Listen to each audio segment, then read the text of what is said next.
With Steam Next Fest coming to an end, I wanted to have a video that summarized the various game demos that I played this year. You can expect individual videos covering all of these different games, but those are going to take a little bit longer to edit versus something like this. This way you guys can see the various games that I would recommend checking out, and if you're interested enough in seeing additional gameplay, just know it's coming. Let's start with Pioner. This game was being advertised as Stalker, but an MMO, survival game. I'll say that the visuals immediately captivated me. And while the demo was fun, I did have this worry in the back of my mind that the game was front-loaded. Front-loaded being something that a lot of online games will do, wherein they try to hook you in at the beginning by having it really polished and really fancy graphics and really intriguing story and stuff. But then as soon as you're thrown into the rest of the game, the quality has a huge dip. No surprise, that's exactly what this game does. The intro, I was completely captivated, but I was constantly wondering, when does this turn into an MMO? And sure enough, the second I was thrown into the town hub area with all the other players, the game took a nosedive in terms of its overall quality. Whereas the first few quests were killing things and escaping from things, now you are tasked with systematically talking to every single NPC so that they could explain the various game mechanics as if you've been living under a rock and don't understand video games. This is what the merchant does. This is what crafting does. And then funny enough, the questline just abruptly ended, and I had to dig around in the clunky UI to find out how to actually start a raid with other players. At which point,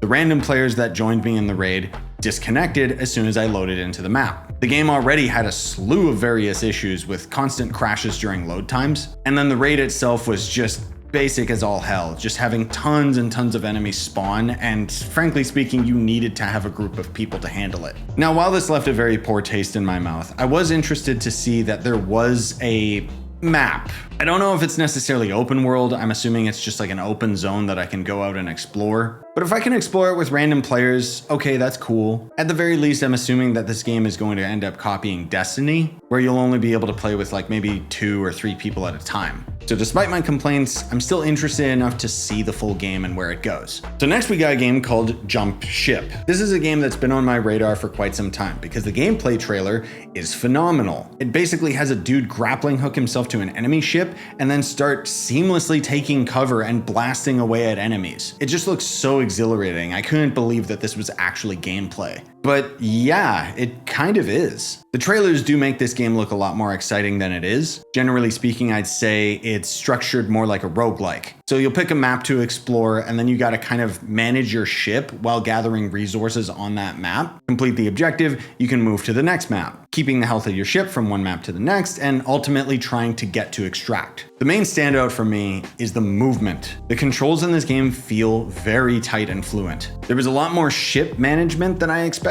If you take your ship into combat, you might have to have other players man the guns or repair the ship in real time. It's clearly not designed around playing solo, but you can in fact grapple your way over to an enemy ship and start blasting them. While playing the demo, I didn't see anything nearly as exciting as the trailers, but still, this is a game that has me interested. Baby Steps. You guys remember Getting Over It from years ago, that Rage game? Yeah, this is the same developer's new game.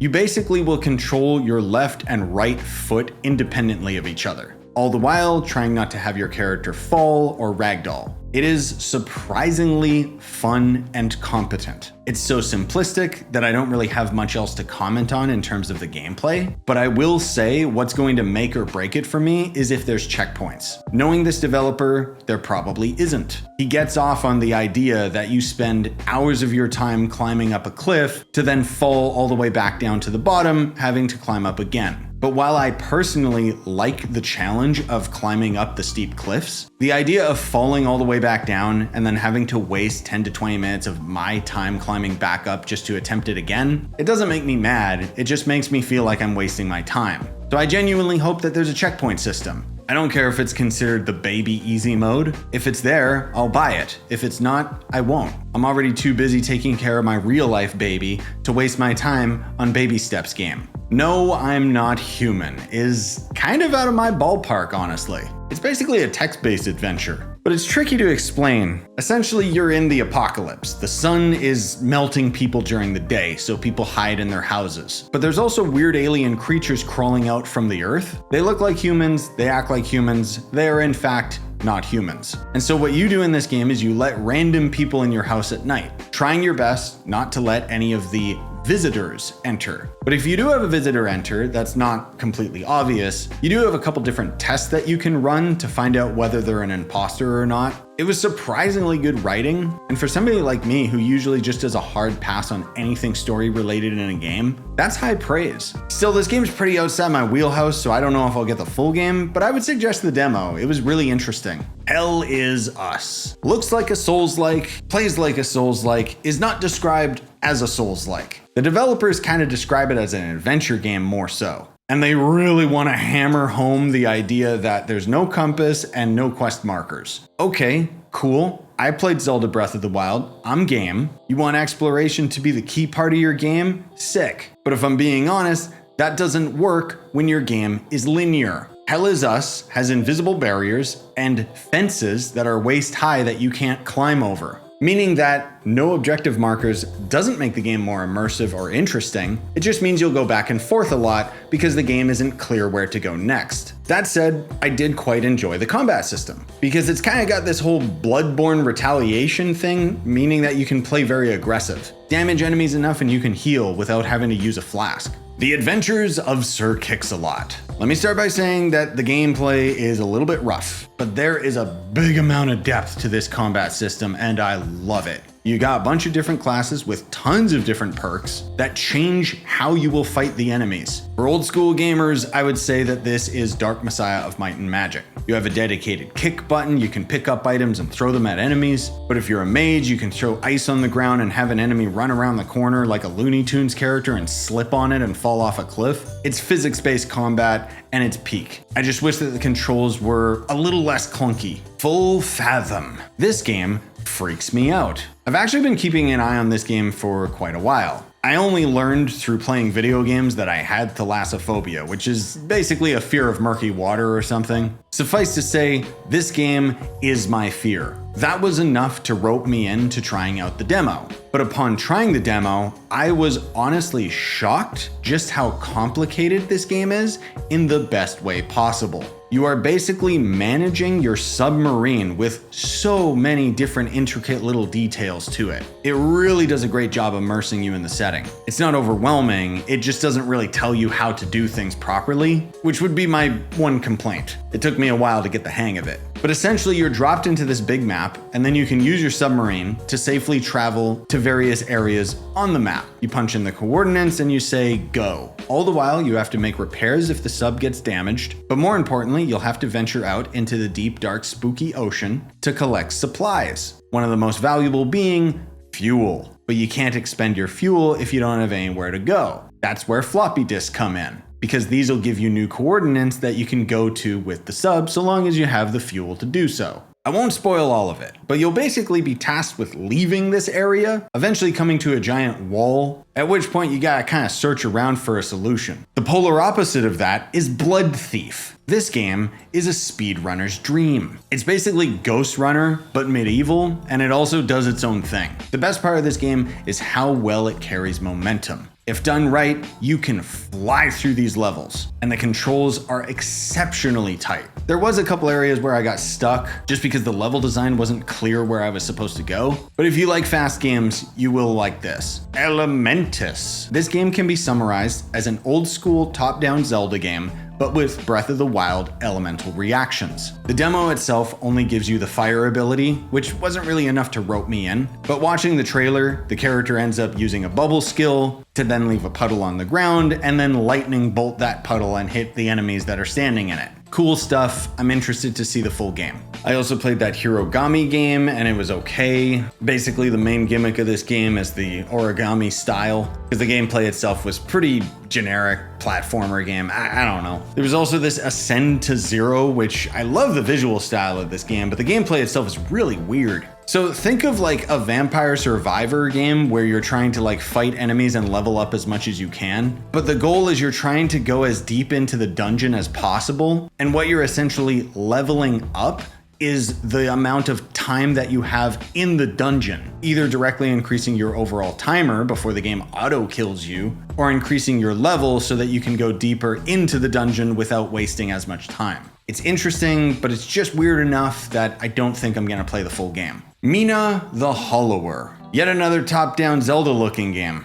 This one's made by the Shovel Knight devs though. Oh. Yeah, I'm gonna admit that I don't really like the art style of this game that much. I'm more into the Super Nintendo era of video game pixel art versus this, which feels more like a Game Boy game. That said, it sure as hell does not play like the games that it's representing visually. In fact, it is insanely tight. The game didn't immediately hook me, but as I continued playing it, I realized something. This is a Souls-like, and I love Souls-like games. I will definitely play this game. I would recommend trying the demo. I don't think it's gonna click for everybody, but if you can force your way through the entirety of the demo and beat the final boss of the demo, it really ended the demo on a high note for me. Azaran Isles of the Jinn. This is a Zelda ripoff. I'm not kidding, like straight up. I wouldn't be surprised if Nintendo tried to sue this developer if the game ended up getting enough press. It's basically a carbon copy of Ocarina of Time, but it doesn't play like a jank old N64 game. Despite my overall negative tone, I actually really enjoyed this game because it's Zelda. It does have a couple unique ideas, but I'd more so be interested to see the full game and what it plans to do to differentiate itself from Zelda. Because if it's just a Zelda clone, then it kind of just owes all of its identity to Zelda, which doesn't have me as interested. Aeromachina Test-Flight. This game has some stuff that I didn't really like, but generally it's a really good Metroidvania. My main complaints is that the level itself feels visually uninspired. I'm not saying anything about the artistic direction. I think that it looks great. It's just that most of the level that's included in the demo is gray and dull. I get it, they're trying to go for this jet engine style where the entire level takes place inside a hangar. I like the art style, it's just the environment seemed really dull. That said, these devs get it. Every power-up you would get would not only give you new combat abilities, but also new movement tech. Platforming is really fun. The final boss of the demo was he was okay. Funny enough, my main complaint with this game is the combat because the enemies are both too spongy and there's too many of them. Like pick a lane. You can either have a lot of enemies that are really squishy or a few enemies that are a lot stronger. About halfway through the demo, you start coming across the exact same enemies recolored and they're just stronger versions of the already spongy enemies. Again, there's a lot of things that I don't really like about this, but the core game loop has me interested enough that I might pick this up. Into the Inferno. Now, if Mina the Hollower is going to punch above its weight by being a very modernized version of a Game Boy game, Into the Inferno feels like a Game Boy Advance game. I'm not kidding, the controls are buttery smooth. It's just a lot of fun to play. However, the demo is extremely short. You basically are thrown into a random generated dungeon, and you basically gotta pick up all of these rupees from Zelda, and once you get enough of them, you have the opportunity of teleporting to the boss of the dungeon.